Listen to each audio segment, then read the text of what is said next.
Have you ever spent 6 weeks building something you were convinced would change your business? Maybe it was starting a podcast, a new freebie, a course, a website, a new funnel. You worked nights, you skipped content, you stopped emailing, you disappeared from social media because you kept telling yourself, once this is done, then I will show back up. Then launch day came and it felt like nobody really noticed. It's easy to think that the project failed, but often the project actually wasn't the issue. You accidentally turned off the systems that create demand while you were busy building the thing that you wanted people to buy into, either with money or with their time and energy. Today, I want to share something that's completely changed the way that I think about growth. Welcome to the Savvy Founder Podcast, where vision meets strategy. Get ready to unlock the power of mindset and entrepreneurship and demystify the art of systemizing your business for success. I'm your host, Janae Reed, an engineer turned master mindset coach and systems expert. Are you ready to transform your business and mindset? Then let's dive in and make your vision a reality right here on the Savvy Founder Podcast. The way that a lot of people think about progress is that progress is about moving forward. But actually, progress has two roles. Yes, to move you forward, but also to make sure that you don't lose ground on what you've already achieved, gotten, created. I want you to actually think of the last project you started. It could have been a new podcast launched, new website, creating a new freebie, a low ticket offer, a course, program, branding redesigned. And I want you to think about what quietly stopped while you were building. Maybe it was the emails that you were sending out normally, or the way that you were generating leads previously, how you nurtured your audience, where you were showing up, or even your relationships with your audience. And think about that within the context of progress. This is actually the specific thing that I'm talking about, and why I say progress has two roles. Yes, it is to move you forward. That's what your project was that you were doing, right? Whether it was you launching a podcast, that task, completing it will move you forward. But if while you are in the process of creating it, getting it ready, that you are letting your emails, your visibility slip, then that means that you are losing ground. And so by the time that you're ready to say, hey, ta-da world, it's here, everyone opt in, where are the people? The way that I think about this is there's actually two different types of work that exist. There's growth work and there's momentum work. So growth work is where there's something that you are creating for the future. All of the examples I gave, whether it's an offer, funnel, etc., they're all ways that your business is actively expanding. It doesn't matter if it's an offer, funnel, podcast, course, etc. Then when I think of momentum work, this is the equivalent to what you're doing to keep your business going, to keep your business active. This is the nurturing, whether that's through emails, your content, how you stay visible, whether you're doing ads, how you do your client delivery, conversations, or for all of that that's keeping your business going. The mistake that happens a lot is that while people are focusing time and energy on growth work, they end up sacrificing momentum work in order to finish it.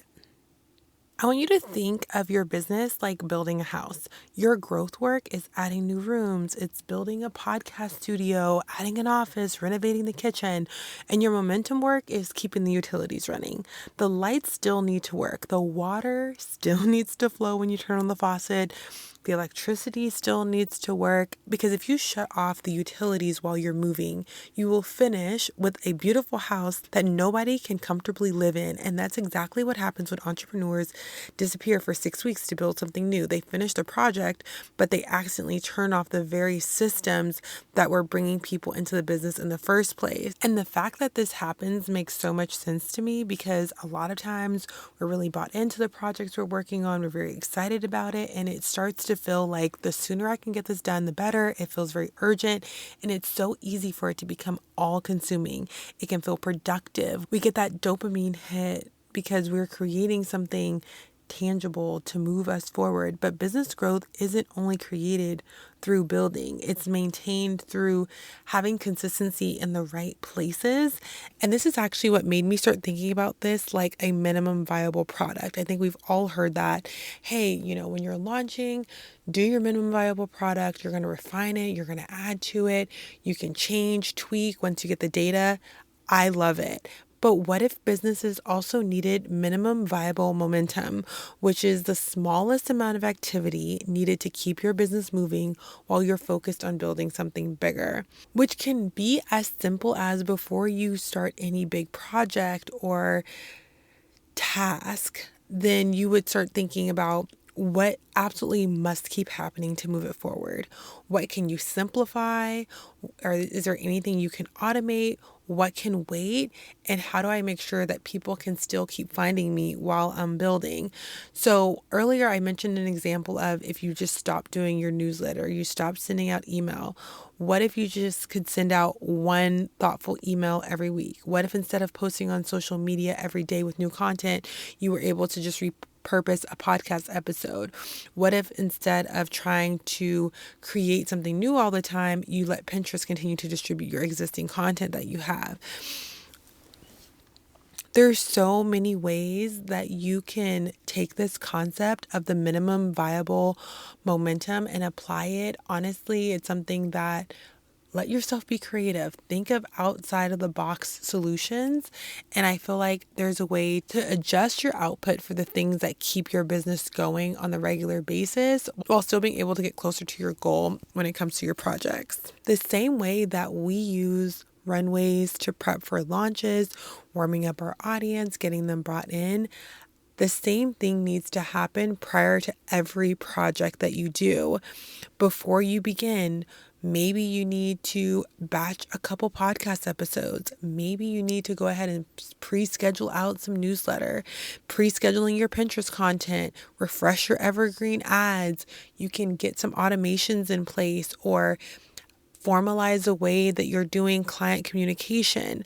The goal is not for you to keep working at 100% of everything you were doing prior to the project starting. The goal is to make sure that your business still has a pulse, that your business is still moving forward, even while you are taking the time to build new assets to create something that is really preparing your business for its next expansion.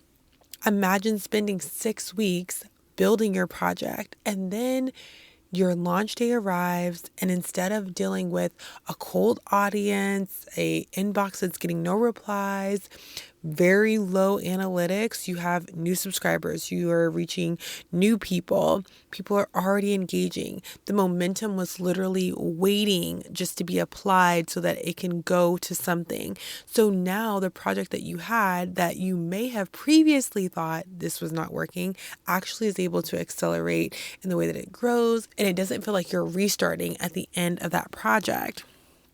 Of course, the foundation of your business is built through projects, through these one-off tasks, undertakings that are setting you up for your capacity to expand as you go forward. But your current business is surviving through momentum.